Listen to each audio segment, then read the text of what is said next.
Okay, cool. I'll just start over now then. Okay. Hey everyone, welcome to the 180 podcast. My name's Ellie, and my fellow co-host Tara's not here today because she's feeling a little sick. But that's all right. We'll carry on. Hopefully she gets better soon. Today I have my brother here with me as well. So he'll be joining us. And we also have our guest as well here. But before I get into that, just if you haven't checked us out before, please check out our website, 180.shift, 180 shift.org. You can find us there and see what we're all about. Also follow us on our Instagram, 180.shift. Twitter and TikTok is 180shift.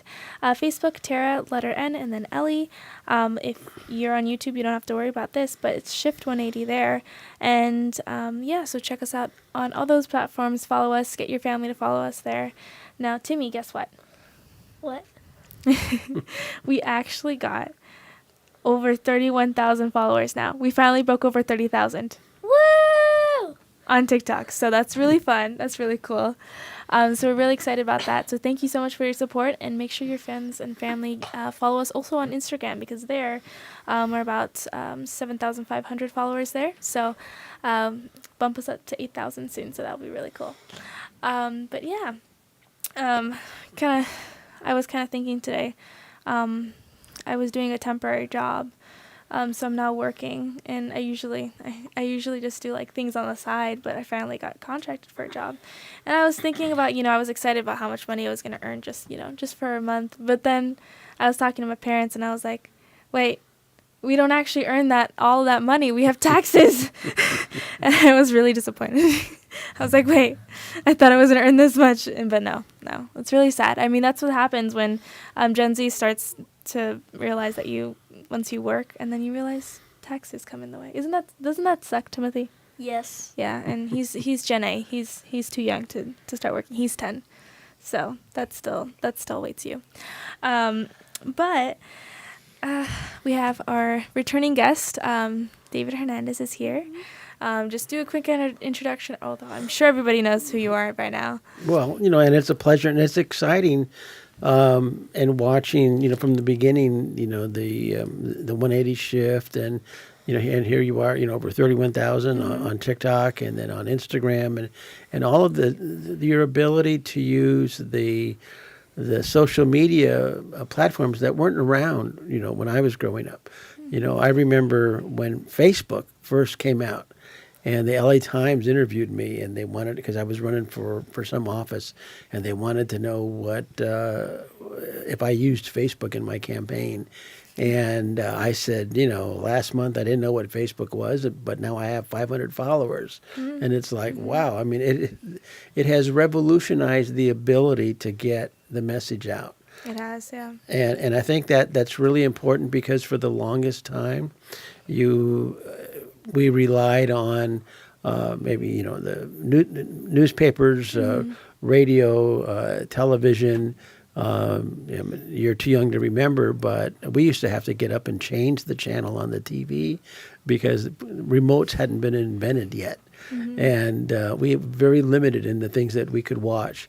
So you had the major radio stations that basically dominated getting out the word. Mm-hmm. And I mean, some of the elections in the past, Richard Nixon and John F. Kennedy, the reason Kennedy won is because he was good looking, and they did their debate on television. Mm. Now we have the presidential debates, and we see all these different things on different platforms, and we take it for granted. But there was a time when the established media controlled the message. And here you are at 17. And, it's nice to see your brother Timothy here.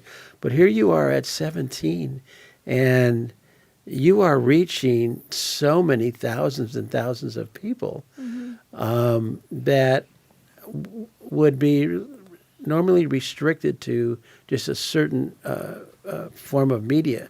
So it's really exciting to watch where this is going, and how exponentially it is growing. And I think part of that success is because you and Tara, when you when you interview people, you're not aggressive, you're not accusatory. You ask them a question and you let them answer. So, congratulations to what you guys have, what you have created, and it is just there's no limits. So it's like I said, so it's a pleasure to be back here. Yes, well, thank you so much for that. It definitely has changed everything. I'm sure the social media, it's crazy. Sometimes I think me growing up with social media, being it around me, I think of only a few hundred views is really bad. But no, if there is a few hundred people in a room and I gotta talk to them, I would be very nervous and being like, oh, I want to be able to make my points come across very clearly. But it's pretty cool to see that now it's getting into the thousands. So that's definitely very much a blessing. Well, the issues that you have picked. I mean, and here's an example. I walked into a business in Studio City today, and one of the women that I was asking for assistance, she goes, "Oh, I know who you are." And I go, "Oh, really?" She goes, "Yeah, I saw you on social media." Oh. And she was Armenian. She had kids at Glendale Unified School District. So the coverage that you have gotten by focusing on such vital issues is spreading to people that you have no idea who are not only watching, but they're learning and they're recognizing the people that you interview. And and that's why I said the interview that was done in Glendale is over 6 million views. Yeah. I mean, do you know how It's much in the past political would someone would have to pay to get 6 million people to watch their interview? I mean, it's amazing. It is really amazing, but it's definitely great. But just so people know who are just joining us, maybe for the first time, don't know who you are, let them know who you are. Well, I've been involved in a number of different projects politically. In 2018, I've run for office quite a few times. The last one being in 2018 when I ran for Lieutenant Governor of California. And during that time, I saw so many wonderful people that either were as candidates or supporters that were really, here in California that were not ready to move and wanted to stay. And so I formed the Los Angeles Hispanic Republican Club. And now my family's from Lincoln Heights, which is a little community just east of Los Angeles. We moved to North Hollywood in 1955, and I've never been anything but an American. But when I started, when I got involved in politics and I started looking at the voter rolls to reach out to voters in the district, I was shocked as to how many Americans of Hispanic descent were already registered Republican. And it was like they were invisible. And so I decided that I was going to name the club Los Angeles Hispanic Republican Club so that other Hispanic Republicans would realize they're not alone, because they were invisible to me, and yet I had been in politics for quite a while at that time. Why do you think that they were invisible? Because they're not involved in politics. Maybe, they registered to vote because they wanted to have a say. But what, they're working, they're taking care of their kids, they're doing all these different things. They're relying on other people to be administering services or passing laws that they believe are designed to work in their favor and take care of their family, secure their ability to, like you said, to work and to not only to work, but able to keep some of that money in order to provide for your family. And so what we have seen more and more traditionally, well, this is, in Los Angeles, traditional Los Angeles has been, especially within the Hispanic community. And I say the, quote, Hispanic community, unquote, very loosely, because, here you have not only those that were born here in the United States, but you also have immigrants from Mexico, but you have Salvadorians, Guatemalans, Hondurans, Puerto Ricans, Cubans. I mean, not everybody eats the same kind of beans. And, some people like tostadas and others like tacos. And so there is no one box that you can fit all the brown people in. And as hard as some people try, that's why I don't speak for the Hispanic community. I just, I speak for myself and maybe for members of our organization. But anybody that says that they speak for the Hispanic community is delusional, and and their ego is just a little bit too big, because the Hispanic community is in itself very diverse. It is, yeah. It definitely is very diverse with different thoughts and opinions, but something that does stay, I think, relatively same is the values that they definitely carry. Absolutely. Yeah. Especially, and regardless of party. I mean, it's basically faith, family, and opportunity. Yeah. Clean, safe neighborhoods, quality education for the children, and the opportunity to work and prosper. And I think you'll find that regardless of what language somebody speaks. You'll find it in the Korean community, you'll find it in the Chinese community, a Filipino community, across the board. And that's why when people ask me, David, what issues are important to the Hispanic community, they're thinking, I'm going to be addressing immigration. Like, for some reason it's like, no. It's the same thing: clean, safe neighborhoods, quality education, the opportunity to work. Same thing, Yes, yeah. And so a lot of the education that I do with my club is also educating non-Hispanics to let them know that don't look at us as we're some separate entity. For the most part, we're Americans. If somebody is Hispanic and voting, they're an American. Yeah. Because you have to be an American in order to register to vote. And technically, let's say legally. And does that fall through the cracks sometimes? Absolutely. But that's an exception. That's not the rule. So when we look at, what we have in the future, I'm a Republican. And people ask me, well, why are you a Republican? Yeah, why are you? And they look at me like, first of all, they look at me and they see, I have brown skin. Right. You're not supposed to be Republican. I'm not supposed to be a Republican. And I said, my family was traditionally Democrat, but they weren't involved in politics. And when you get involved in politics and you start reflecting back as to how this whole political environment started, we hear people talk about the Constitution, the Bill of Rights, the Declaration of Independence. When those were created and those were formed, they talk about inalienable rights that come from God. But when those documents were signed, they didn't apply to everyone in this country. They didn't apply to African Americans. They were slaves for the most part, and especially in the South. And so when we look back and we see why the Republican Party was formed, the Republican Party were the abolitionists that wanted to end slavery. And while the founding documents are sacred and precious, it was the Republican Party that expanded those inalienable rights that were already there, but they weren't codified in law. And it was the Republican Party, and through the Civil War, with hundreds of thousands of white males dying on the battlefield, like Gettysburg or Appomattox, or those that died, so that those documents applied to everyone. And that is something that has been lost. We see, I'm sure you've seen on the news where they're tearing down a lot of statues. Right. New York recently said that they're considering to tear down a George Washington statue and many others. Well, but what they're looking at, a lot of the statues of Robert E. Lee, of all these different things, those are all individuals that were connected to the South. Those were the Southern Democrats. The South was governed by Southern Democrats.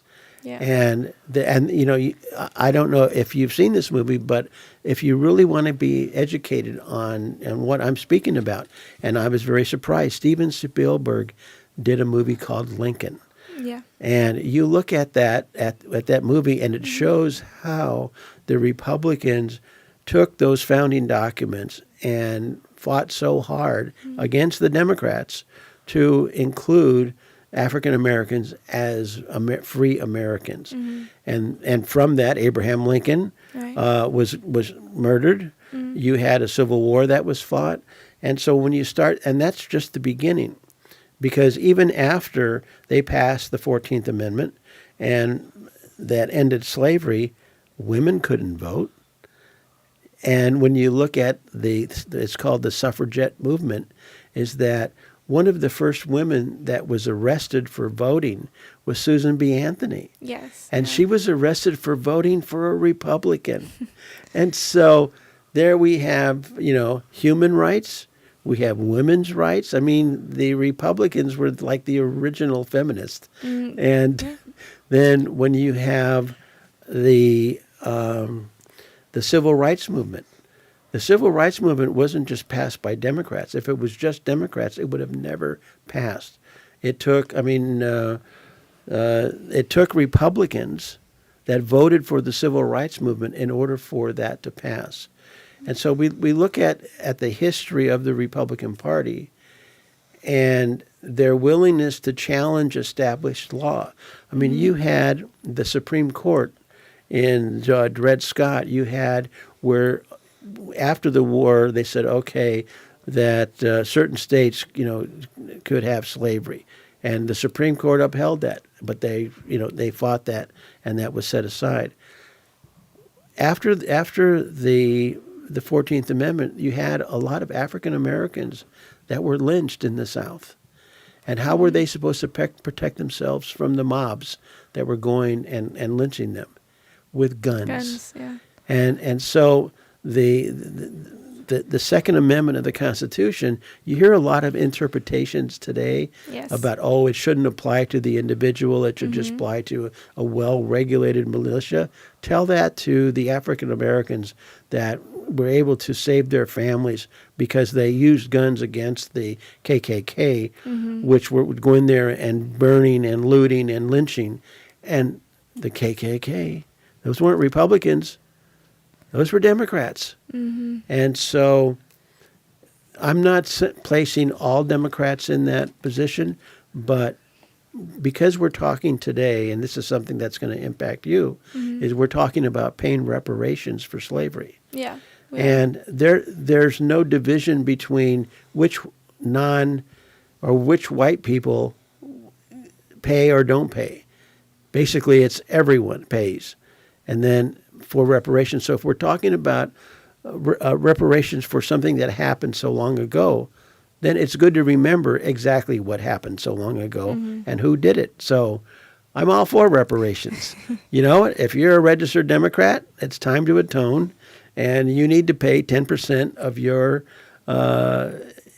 income and your assets into a fund that anyone that is a descendant of slaves or a descendant of any of the hundreds of thousands of white males who died ending slavery.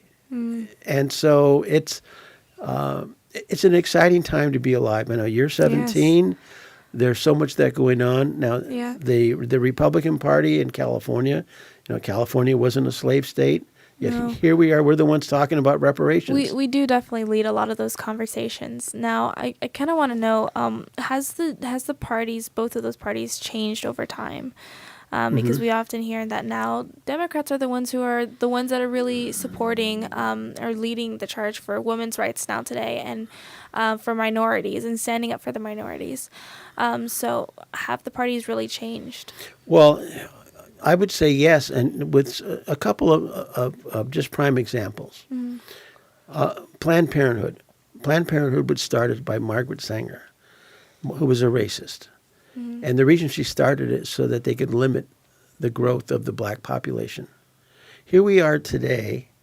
Roe v. Wade was overturned, but right now you have about 40% of the abortions in the United States are being done to 3% of the population, and those are black women. So how is that being supportive of minorities if you've decimated their population over the years? Also, we have, and then let's put abortion aside. Let's talk about all of the struggles and all of the accomplishments that women through sports have had to go through to seek parity and equity with regards to being recognized for, at the sports level, at the college level, professional level, in order to achieve scholarships, to achieve sponsorships and things like that. And now you have men that are identifying as women that are just dominating the women's sports, whether it's swimming, whether it's weightlifting, whether it's MMA, boxing. I mean, some of these are very dangerous situations where women are being severely injured. And here you have a society that, for the most part, is okay with it. Yeah. And so what happens to women of color who, their avenue to get scholarships and to achieve some really incredible lives based on them winning certain track meets or different things like that. And a man comes in and says, I'm a woman today, and they win. And if they protest, as what happens with a lot of women who speak up and say this isn't fair, then they're ostracized and they're attacked and they're being called names. So as far as minorities and women, the Democrat Party today, the leadership, has really turned its back on women. Yeah, that's really unfortunate. But kind of shifting gears kind of a little, I know that you're running for another position now. I definitely want to just make it clear to all of the followers out there that 180 doesn't endorse anybody or doesn't support any particular party or candidate or anything, but we're just talking for experiences and getting to know these people as people. But I just want to know, what are you currently running for right now? Well, in California, you have different levels of governance. Yeah, you have like the city council, board of supervisors, you have assembly, senate, and then the from governor on down. Within both the Democrat Party and the Republican Party, each county has its own, they call it a central committee. And a central committee is made up of individuals from each assembly district who either are elected or appointed, and they represent the Democrats or Republicans within that particular assembly district. All of the representatives from each district then meet, and they make up the county central committee. So in LA County, we have something like 24, 25 state assembly districts, and so you should have 7 representatives from each one, and that's at the county level. And both Democrat and Republican. And so then there's a county chair, and there's also an executive board, and so the same thing on the Democrat Party. Now, there's also the state Republican and state Democrat Party, which comprise of a chairperson, a first vice chair, the same thing, several officers. And also included in that leadership at the state level is you have representatives from different regions throughout California, from either San Diego all the way up to Del Norte or Stanislaus or Corte Madera or all of them. But because Los Angeles County is so big, remember, Los Angeles County has a population of 10 million people. There are 88 cities within Los Angeles County. It is so vast that LA County is its own region. And so there is what's called a regional vice chair for representing Los Angeles County, who sits on the state executive committee. And what that individual does is they represent the county to the state party, and they work as a liaison between the two. And so, this is specifically a political party position. Yeah. And the people that can vote for that position are called delegates. If someone runs for office in California, they become a delegate if they get the most amount of votes. Say if they're a Republican and they're running for state assembly and they get the most votes, they don't have to win their election, but they become a delegate. And the delegates can vote on party leadership, party platform, endorsements, and things like that. Right now, there's about 195 delegates, state delegates, that reside in Los Angeles County. So those 195 people are the only ones that can vote for the regional vice chair to represent LA County. Now, do you have to have run for a position, No. or you could just become a delegate? Now, if you run for a position and you're a delegate, you can, depending on how many votes that you get, you can appoint other people as delegates, and that's how I became a delegate. Someone ran for a political office, and they had 3 appointments, and one of them, then they appointed me as a delegate. So as a delegate, not only do I get to vote, but I could also run for a position on the state party. Right. And so in observing the state party for as long as I have, I've been involved in this for about 22 years. And you have the official party, but you also have all these other different groups, like our Hispanic Republican Club, like all these women's federated groups and other groups, all out there working, carrying the message, trying to register voters and stuff. But it's like the planets all, they're all going around the sun, but they're not working together. And the crisis that we face here in California means that we have to start working together. Not that we're going to agree on every issue, we're not. But there are issues we can agree upon.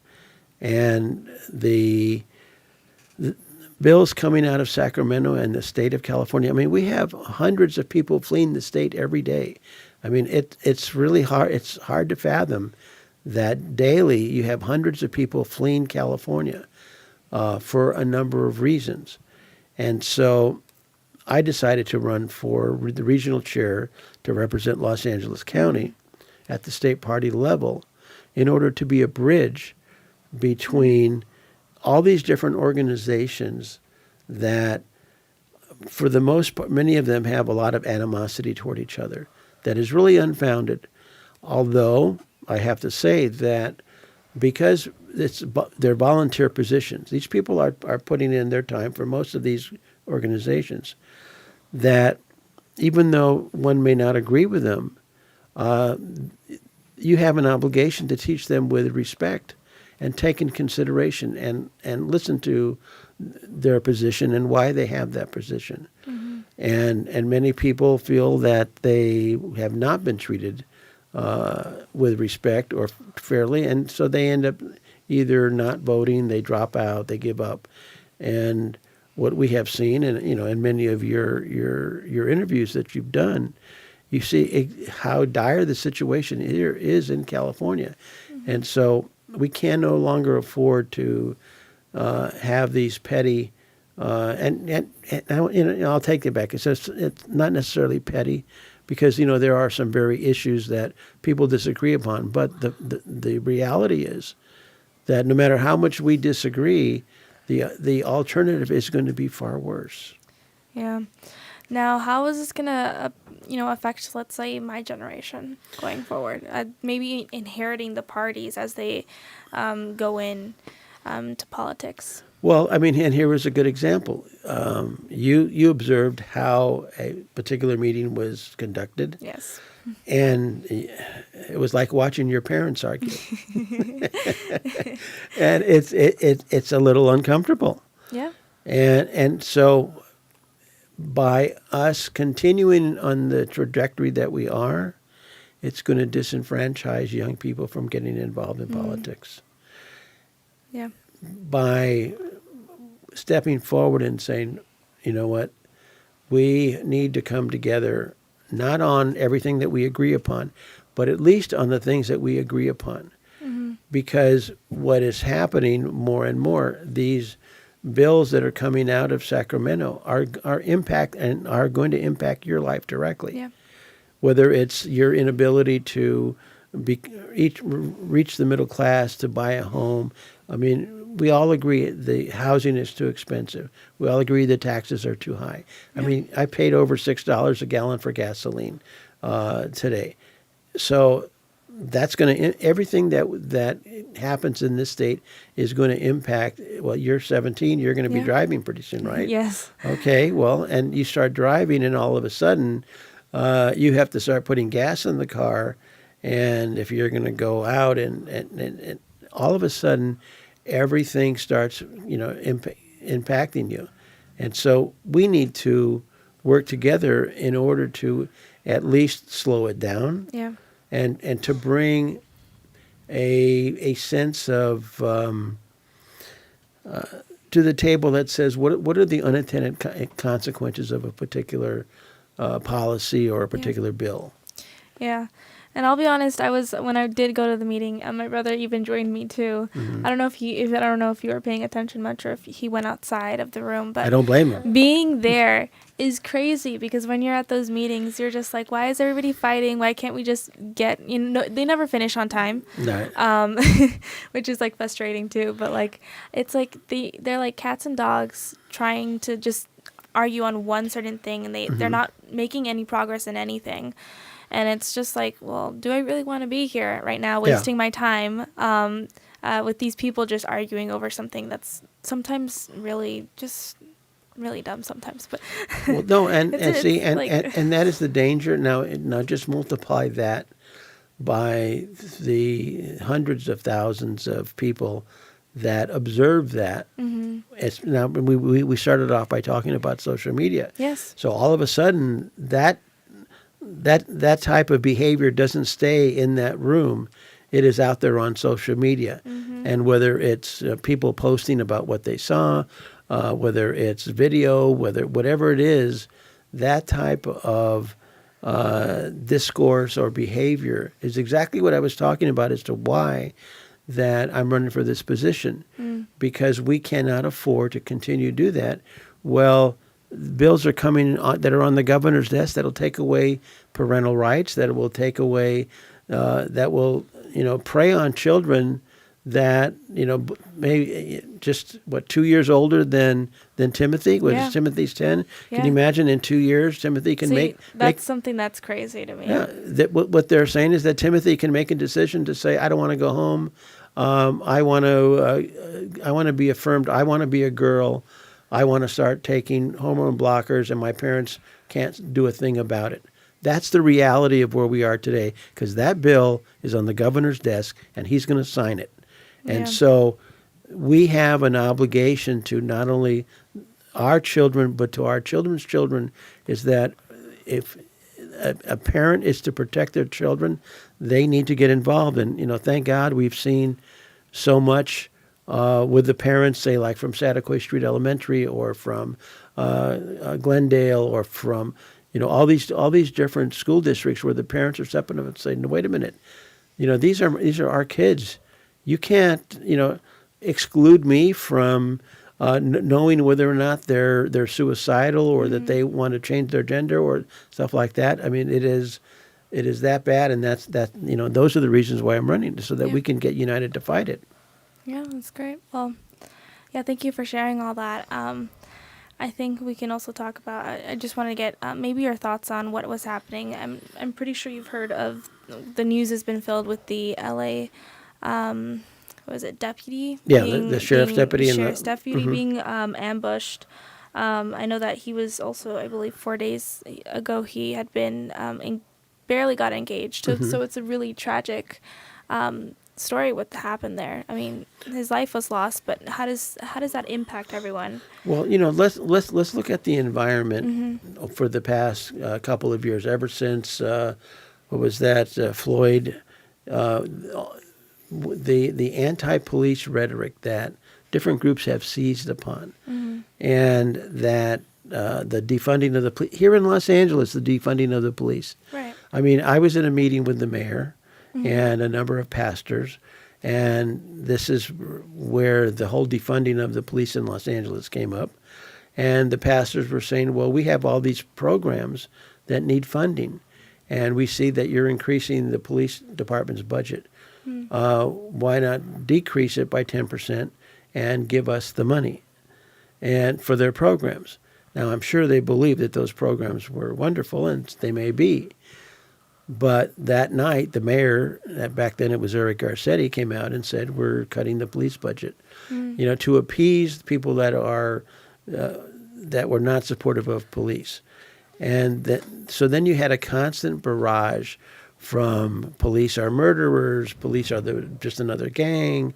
You had on the LAUSD school board, you had people going to the school board saying, I'm afraid to, I see a police officer with a gun on campus, I can't learn. So you have the school district then removing the police.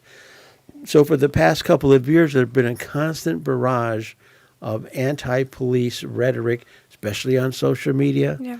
And so it is not surprising that somebody that has a mental illness, who is observing all of this over a long period of time and hearing it from so-called responsible adults and organizations, they get a thought in their head that he's already mentally unstable and he commits a crime. Now, I'm not saying that's why he did it, but I'm just saying I'm not surprised that it happened because of the constant attacks on police through every social media. And there's a lot of mental health challenges that people are suffering out there, and that combined with with access to a firearm, there are consequences for the type of rhetoric that people spew over the media. Yeah. Now, just so people know, there was, so there's 83 ambush-style attacks on law enforcement in 2023, with 101 officers shot and 15 fatally wounded. Now, that's something that's really crazy and sad. But I think even the defending of the police impacts a lot of our businesses here in California. Another reason why a lot of businesses are leaving, and why later down the road, my generation, my brother's generation, Gen A, is going to be suffering because we're not going to have that business here in California. And it's going to affect all of us, but that's something that really sucks, I think. Well, when you look at, especially if you grew up in the Valley and you were a Valley girl, you would go to the mall. Yes. And that would be a safe place where you'd go and you'd hang out with your friends. Yeah. You'd either cut school or go after school. But it seems like there are smash and grab, and I don't want to just call them burglaries. They're looting. For some reason there's a connotation. We don't want to say looting. Right. But when you look at what is happening, especially here, and we're not talking, Pacoima or Selmar, although it's happening everywhere. We're talking about like the Topanga Mall and Topanga things Mall, like that. Westfield Mall. We're talking, Beverly Hills, Santa Monica, and what you're starting to see though is people are getting upset because it's not just them going in there and stealing items. What they're doing is they're stealing the civility out of civilization. The lawlessness is so blatant that people don't feel safe. I'm sure your parents would not feel safe if you were taking Timothy to a store that's been looted 3 times. Right. Yeah. And now our local mall is just getting looted like a ton of times now, and that's really sad. And it sucks. I have my friends sometimes calling me, hey, I heard that there is like shooting right by the mall you're at right now. And like, are you okay? And that's a really sad reality that we're now coming to. But I think a lot of these people are kind of getting away with it also because of people like Gascon that's now just letting these people get away with it, basically. Well, and right? it's, it starts in Sacramento. Yeah. So many of the problems that we have today started in Sacramento. And I'll be kind, maybe with some well-intentioned people who didn't have the benefit of having other people say, well, what if this happens? Yeah. And so the prisons in California were crowded, no doubt about it. People are committing crimes, and some, but the court said, you need the overcrowding is inhumane. And so the voters of California agreed. So they passed a bond measure to build new state-of-the-art prisons to relieve the overcrowding. Now, even though the bond measure passed and the money was available, the politicians said no, they didn't build them. And so it got to the point where the judge said, then you have to let them go. Well, why didn't they build them? Because they don't believe in prisons. They don't believe in accountability. Some people believe all because people of color, because of systemic racism, that they're being penalized.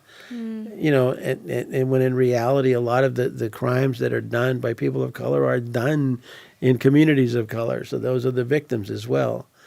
And so they passed a bill, AB 109, which started releasing people from prison. Mm-hmm.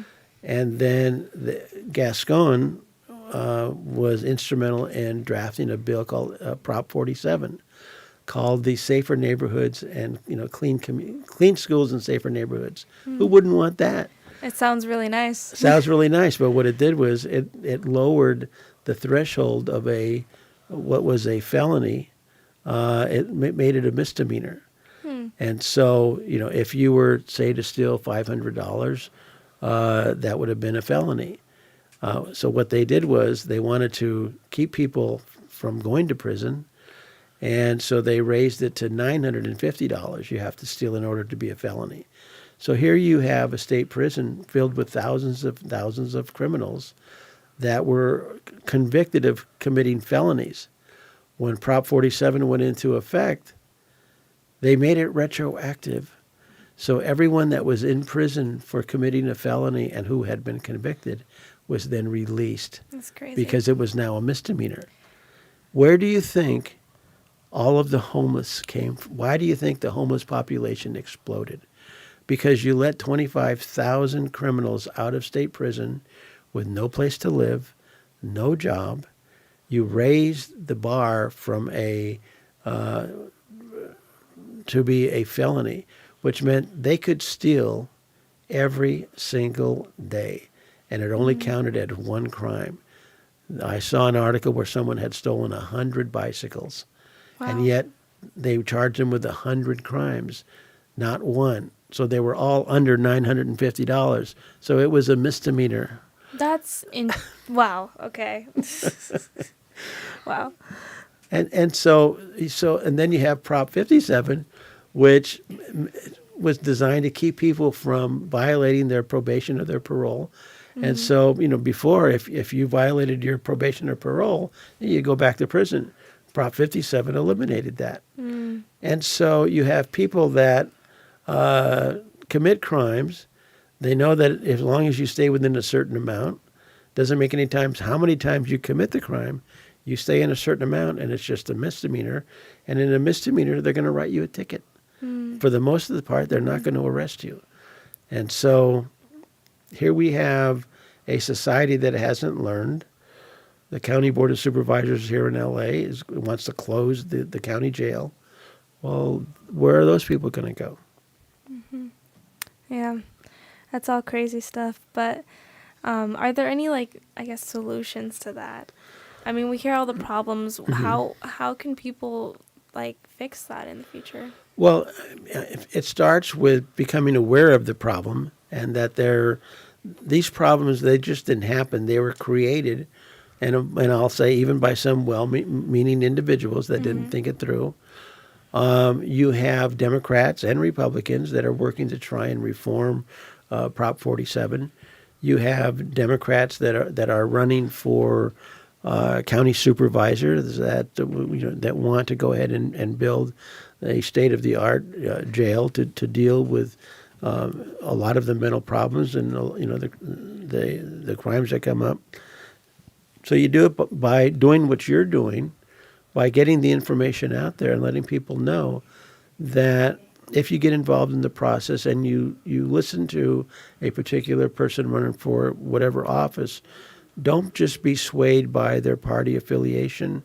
Listen to what ideas, solutions that they have, and you'd be surprised how many good people are involved in the political process that they may not get elected, but their ideas will be able to be aired, and people that do get elected will be able to utilize them. Yeah, that's all good.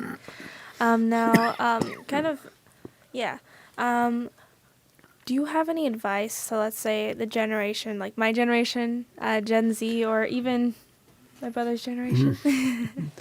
Well, it's utilize the the media sources that you have at hand, and especially with your peers, because what happens is that if good individuals do not get involved in the political process, it doesn't stay a vacuum. It gets filled with people with not such worthy ideas that and then you end up paying the price. And don't be afraid to ask questions, and to ask why, or why not. Yeah. And look forward to, if you have an idea, share it, because you may observe something that someone else hasn't observed, and it's like, oh, let's see, if you have homeless, mentally ill people sleeping in the doorway to someone's business, and you have to wait until they commit a crime in order to call the police, and even at that point, the police aren't going to come. How can we help out those businesses before something happens? Why not be more proactive? The most tragic thing that I believe I've seen in politics was there was a street in North Hollywood that was Laurel Canyon that had a lot of traffic. And, they had marked crosswalks.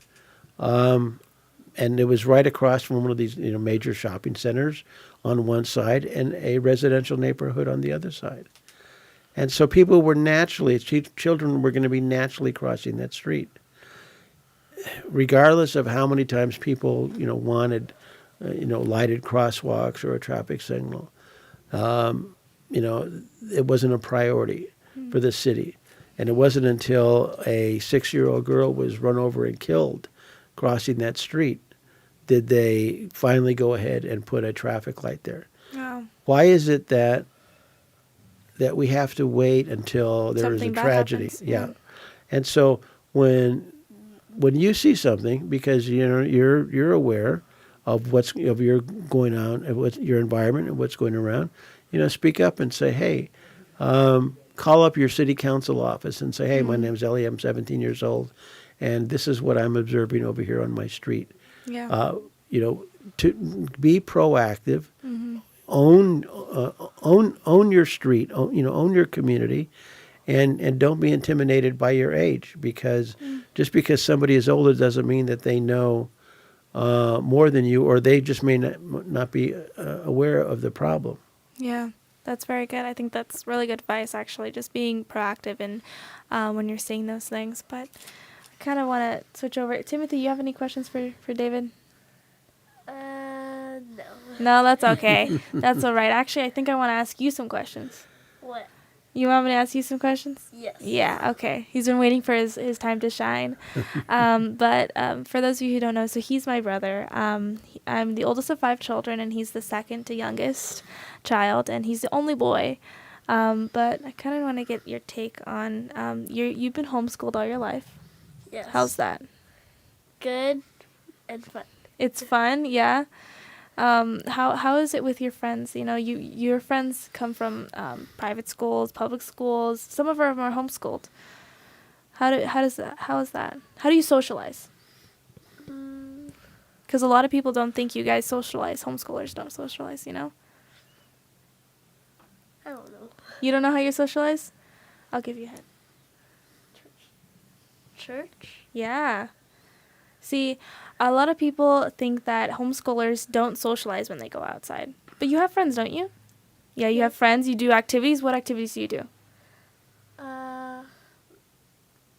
Like sometimes go over to their house. You go to their house. What about choir? Yeah, I go to a choir. Yeah. So we're not so introverted, right? Yeah. Yeah, we like to do cool stuff. I mean, the fact that you're on here is pretty great, isn't that? Yes. Not a lot of 10-year-olds are going on podcasts, right, Yeah. David? Not a lot of them are going on here. This is how it starts. Right. And it starts with the young people being able to get out here and do some stuff. And so I'm glad that he's here. Do you have any words for the public? No. What should they do after seeing my video? Should they go to my Instagram, TikTok, and Twitter? Yes. They should go there. Follow. Follow? Yeah, okay. Say it again. Follow. Yeah, there you go. Go follow us on there. But yeah, I've been homeschooled pretty much, all my life. And Timothy, actually, you know what? I want to ask, what are your hobbies? Math and reading books. Reading books. He loves to read books. Yeah, and you like math too? See, I don't like math as much. But what do you want to do when you grow up? Be a builder. Be a builder, so an engineer and stuff like that? Yes. Yeah. Why do you want to do that?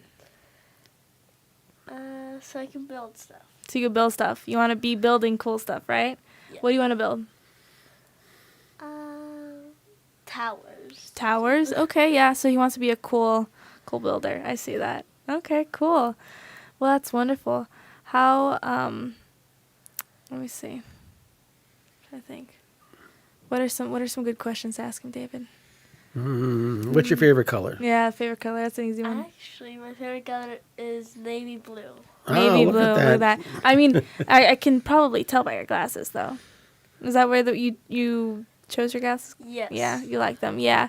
Timothy, this is his first pair of glasses. First time ever. Now almost all of my family members have glasses now. The youngest still has yet to get glasses, so very soon. Very soon, but everybody. I mean, look at Timothy's glasses, how stylish they are. You know, yeah, because I was noticing them the other day. I mean, the color. Yeah. And it's like, you know, if you're going to wear glasses, I mean, I didn't start wearing glasses until I was probably in my 50s, and I probably should have been wearing them sooner. But I was at the shooting range, and I was shooting a rifle, and I went to aim, and I closed one of my eyes, and the target disappeared. It's like, wow, how could my vision be that bad and not know it? Yeah. And so after that, then I started wearing glasses, but I just went with like something plain. But here Timothy is styling at age 10. Very bold. Yes. Very bold statements right here, right? I mean, for me, I chose a very clear color because I don't like very, very bold. But he does. He's good, yeah. Now, you mentioned that you like to read. What do you like to read? There's this book that I like to read. It's called Wings of Fire. Okay, Wings of Fire. So dragons. It's dragons, so he likes fantasy right now. Do you like anything with history? Yes. Yeah. A little bit. No, it's fine. I'm the history nerd in my family. Unlike him. He likes the math. He likes the math, which is totally okay. Each of us have our own different interests and strengths, and that's perfectly okay. I mean, that's pretty cool, right? About homeschooling, you get to learn a lot about what you want to learn about too. I mean, obviously you got to do everything else, but you're able to study more stuff that you want to study, right? Yes. Yeah, that's cool. Yeah, I think we can start wrapping up the show now because we're only a few minutes out, but I just want to remind everybody that you should totally check out our website at 180shift.org. Look at us there. You'll see all of our page and get to know us better there. But you could also check out our website or social medias if you haven't already. Instagram is 180.shift. Twitter and TikTok is 180shift. Facebook, Tara, then the letter N, and then Ellie. And then, of course, if you are watching from a different platform, YouTube is Shift 180. So that's a lot of things to remember, but I've got them all down, I think. You got them down. Yeah. And they can also go to the Los Angeles Hispanic Republican Club website. Yes, that's me there. They can do that, and they can listen to myself and my co-host Jeffy Gergenti every Saturday night from 8 to 10 p.m. on AM 870 The Answer. It's the same show as Los Angeles Hispanic Republican Club. Yeah. And this Saturday, we're going to be focusing on law enforcement and the death of the deputy. We have a deputy district attorney that is going to be on. Also, we have some deputy sheriffs that will be calling in and being on the show. And we're waiting for a confirmation from the former sheriff of Los Angeles County. Yeah. That'll definitely be important to learn about what's going on with all that, because the police does impact us, as we were talking earlier in this in this episode. But for everybody getting a heads up for next episode is going to be live from a different location, and I will be the one running that as well again. But it'll be pretty fun, hopefully. And then I know you'll be probably there as well, David. So it'll be definitely a very good event. So hopefully you'll be able to catch us then. And then Timothy, again, what should they do after watching this? Follow and subscribe, and just follow and subscribe. Yeah, that's very good. Good job, Timothy. You passed. Good job. Okay, well, thank you so much for watching us, and I hope to see you next time. Have a great rest of your week. Bye.